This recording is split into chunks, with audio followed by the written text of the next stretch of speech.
Uma rodada que pode ser esquecida pelo tricolor. No fim de semana, o Grêmio perdeu por 3-2 para o Palmeiras, se afastando da liderança. O Internacional, que poderia chegar mais no G4, ficou no empate. A LAF, querendo classificação na Liga Nacional, perdeu em casa para o São Paulo. Quem ganhou no fim foi só o Lajadense pela Valmir Louruz, que ganhou do Farroupilha de Pelotas aqui em Lajeado. É agora no Papo de Boleiro.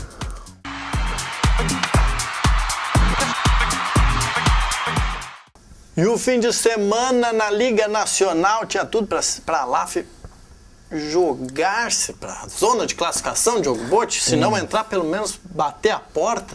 É verdade, Márcio. Desperdício em casa, né? Desperdício em casa, e a LAF enfrentando o São Paulo, que teoricamente é um adversário mais fraco e tal, que talvez não apresentasse tanta resistência, até pela colocação dele na classificação, né? Mas não deu para o time do Lajadense. O São Paulo veio aqui no Complexo Esportivo, fez 5-3 na LAF aí e colou na LAF na própria classificação, né? A LAF desperdiçou a chance de voltar ao G4, já que o Guarapuava, adversário direto da LAF aí, acabou perdendo em casa. Seu confronto também tomou 5, o Guarapuava, né? Então, acabou desperdiçando chance aí de voltar ao G4, lembrando que o time paranaense é o principal adversário da LAF nessa reta final de segunda fase da Liga Nacional. A LAF com a derrota ficou com 10 pontos, o Guarapuava segue com 11 na frente, e aí o pessoal da frente já desgarrou, parece meio que definido a questão da classificação das 3 primeiras colocações. O Orlândia tem 20 pontos, o Crona 19 e o Jaraguá tem 15. Aí vem o Guarapuava com 11 e a LAF com 10 agora ao lado do São Paulo também com 10. Então parece que são 3 times aí para uma vaga só. Faltando 2 rodadas, né? Barbaridade. E um dos jogos da LAF, que é contra o São José, que está lá na Rabeira, né? Que já não tem... o São José sim, esse está eliminado. Mas não pode brincar de The Walking Dead, como fez com o São Paulo agora. Exatamente. Botou o São Paulo na briga de volta, né? Deu vida pro São Paulo. Bom, e contando com essa pacotada que o Guarapuava levou. É verdade. Uma vaga, 3 times, uma vaga. Ficou emocionante, pelo menos tá bonito. Como o campeonato tá bonito. Pois é, e agora lá vai ter o bom, vamos dizer assim, em certa parte, é que o São Paulo vai vivo pro confronto contra o próprio Guarapuava. Né? Então talvez aí um deles se matem aí, exatamente.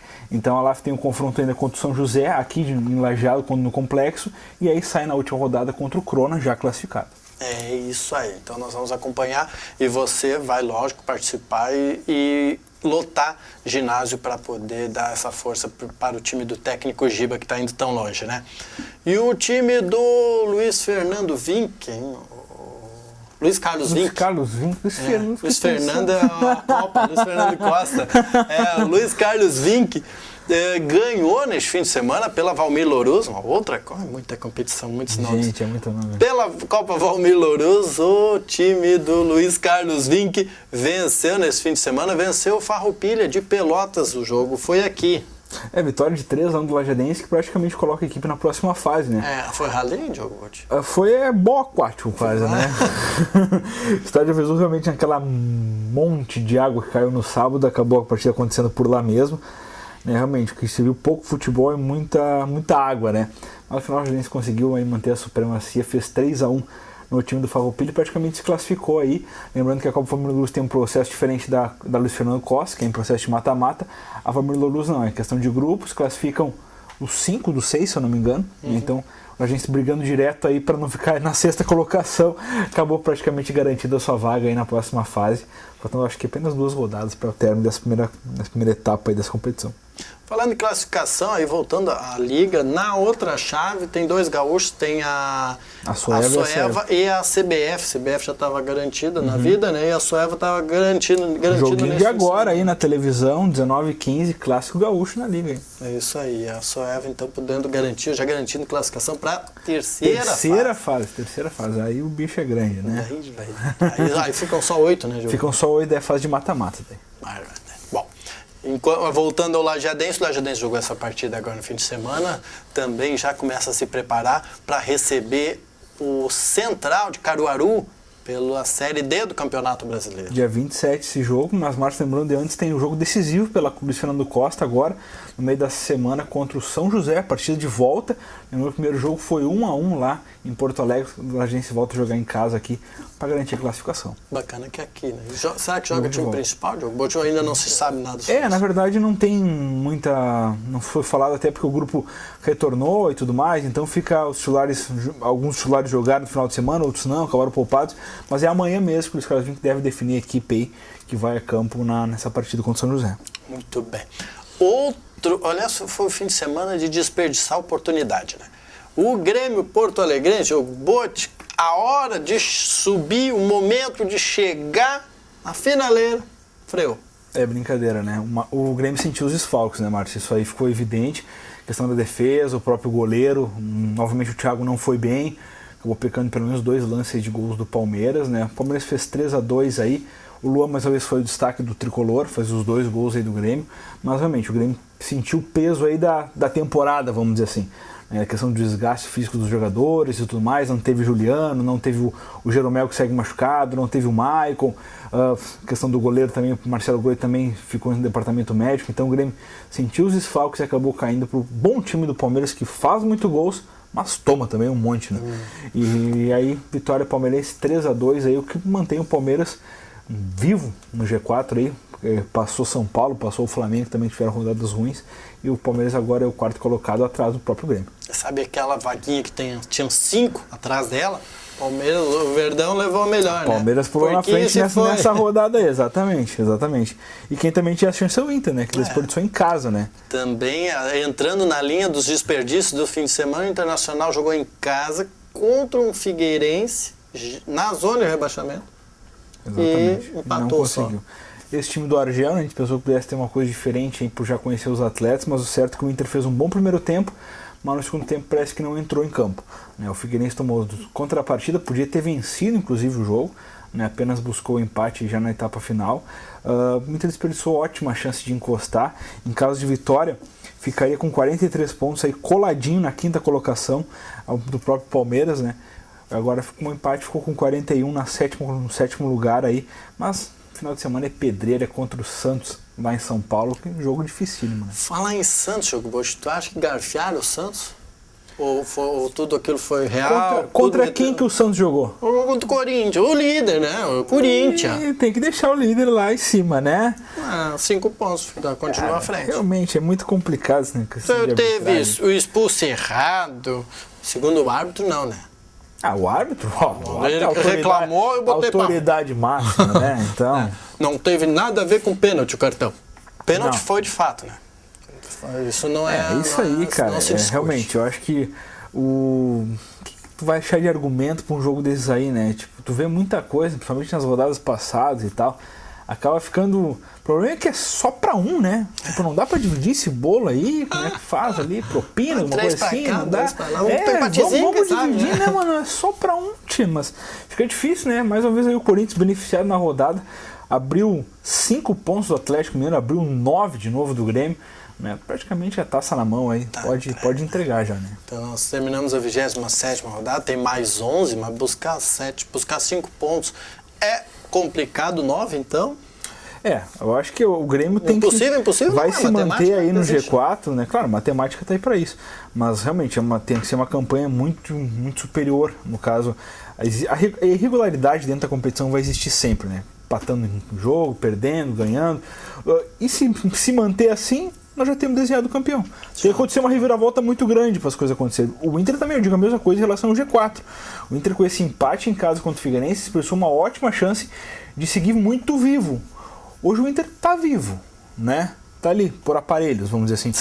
O Sérgio Macedo tivesse ganho, o partido teoricamente teria que ter ganho, jogando em casa e tudo mais, tudo bem, choveu o final de semana inteiro, o gramado do Brasil estava pesado, mas isso não é um argumento, pesado é para os dois times. Lógico. Né? Então, o Inter desperdiçou uma ótima chance aí de colar nos líderes mais uma vez, não nos líderes, mas no G4, que é o principal campeonato do Inter aí, né, e agora vai ter que correr atrás de novo. O problema é esse, tu consegue embalar no momento que a rodada te ajuda, tu não se ajuda, né? Então, vamos ver, vamos esperar o que o Inter pode aprontar. E realmente, contra o Santos lá é bastante complicado, até porque é uma briga direta. Lembrando que o Santos, com a derrota no Clássico, ficou com 40 pontos. E o Santos que tem chance ainda também de chegar no G4, nós somos internacional, né? Antes nós parávamos no Internacional, nos cálculos ali. Hoje a gente para no Santos. Hoje podemos parar no Santos. Exatamente, com 40 pontos aí, 4 pontos do Palmeiras. Isso aí. Então, a classificação tornou essa última vaga muito disputada, ainda mais disputada, a liderança do campeonato meio que já, né? Vamos dizer que ainda existe 3 times em busca dela, né?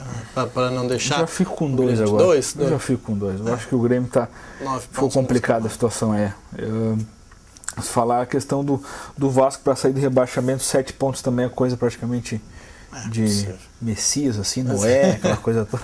Vai que tá cara a passagem. Já não é mais o Lanterna, né? Não, é o Lanterna, passou pro Joinville. E tem 3 catarinenses na zona de rebaixamento, Diogo Bote. Tá bom, né?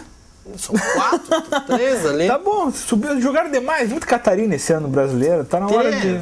Vamos nivelar isso aí de novo. Pegando a classificação aí. Mas realmente, eu acho que o futebol catarinense nesse ano tá feio pegado. O Joinville eu acho que já era para se esperar, porque é um time que subiu a primeira vez e tal, bastante dificuldade, mas eu acho que tanto o Figueirense quanto a Chapecoense eu acho que podiam buscar algo mais aí. Não vejo, por exemplo, o próprio Avaí, não vejo muito além do que vem jogando os times catarinenses, nem o próprio Goiás, né, uma equipe que também não. Surpresa para mim a Ponte Preta, eu acho que era um candidato, principalmente depois daquele desmanche que teve com a saída do Renato Cajá, com a saída de outros jogadores importantes aí, do próprio Rildo que foi pro Corinthians, eu acho que poderia perder um pouco mais de qualidade aí. Combinou até com a saída do Guto Campos, né? Então, mas não... Guto Ferreira, desculpa, Guto Campos, nosso navegador, hoje os nomes não estão fáceis. Segunda-feira a chuva tá atrapalhando. Então o Guto saiu ali da Ponte Preta, onde poderia ter uma queda, mas não, a Ponte continuou aí. Teve um rendimento apático, umas 5, 6 rodadas aí sem vitória, mas conseguiu se retomar e hoje está na 10ª colocação com 37 pontos. Tá bom demais, né? Tá bom demais, né? Briguinha para não cair, né? E decepção total o Sport, né? Sim, que andou lá na frente. O Sport estava lá na frente, tudo mais, G4, liderança e tudo mais. Perdeu até o treinador, né? Perdeu, né? Não mandou embora, perdeu pro Fluminense treinador. É isso aí. Bom, classificação de Diogo Bote e resultados do fim de semana. Vamos lá então, classificação tem o Corinthians com 57 pontos, seguido do Atlético Mineiro com 52, o Grêmio é o terceiro com 48 e o Palmeiras fecha o G4 com 44. São Paulo é o quinto com 42, seguido do Flamengo com 41, o Inter é o sétimo com 41, o oitavo é o Santos com 40. Acho que a gente se resume aí a nossa briga pelo G4. O Atlético Paranaense é o nono com 38, seguido da Ponte com 37. Na segunda página tem o Sport com 37, o Fluminense com 34. O Cruzeiro, bicampeão brasileiro, apenas o 13º com 33 pontos. O Cruzeiro ainda briga contra o rebaixamento. Está apertado, né? Se os catarinenses assanha lá, o Curitiba tem 33 também, o Avaí tem 32, o Goiás tem 31. Na zona de rebaixamento, Chapecoense com os mesmos 31, o Figueirense com 28, o Vasco com 23 e o Joinville com 23. O Vasco tem mais vitórias do que o Joinville, por mais incrível que isso possa parecer. Vamos lá então, os resultados do final de semana. A vitória do Palmeiras sobre o Grêmio por 3-2, o empate do Inter com o Figueirense por 1-1, a Ponte fez 3-1 no Fluminense, o Corinthians 2-0 no Santos, o Goiás fez 3-0 no Joinville, o Vasco venceu o Sport por 2-1. Campanha de líder. O Atlético Mineiro fez 4-1 do Flamengo com um golaço do Dato, vale a pena ver. O Pará tá procurando a bola até agora. O Avaí fez 2-1 no São Paulo, o Curitiba 2-0 no Atlético Paranaense e o Chapecoense perdeu em casa pro Cruzeiro por 2-0. Segunda-feira de folga, Diogo Bote, eu tenho compromissos esportivos. Segunda-feira nada de compromisso, né? Só ver o Vale do Rio Pardo daí, né? Os vizinhos do Vale do Rio Pardo. É isso aí. Nós voltamos amanhã, terça-feira, depois do Redação Informativa, para trazer mais informações para você aqui no Papo de Boleiro, também projetar. Tem rodada no meio da semana? Rodada no meio de semana, Copa do Brasil. Inter e Palmeiras, Fluminense e Grêmio e a lá volta campo pela volta quadra pela Série Ouro. É isso aí. A esperança de título dos gaúchos na Copa do Brasil. Aí, Copa do Mundo. Copa do Mundo. Tá valendo tudo. Amanhã. Um abraço.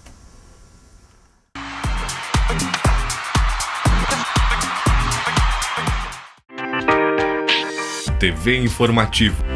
Aqui o Vale se vê.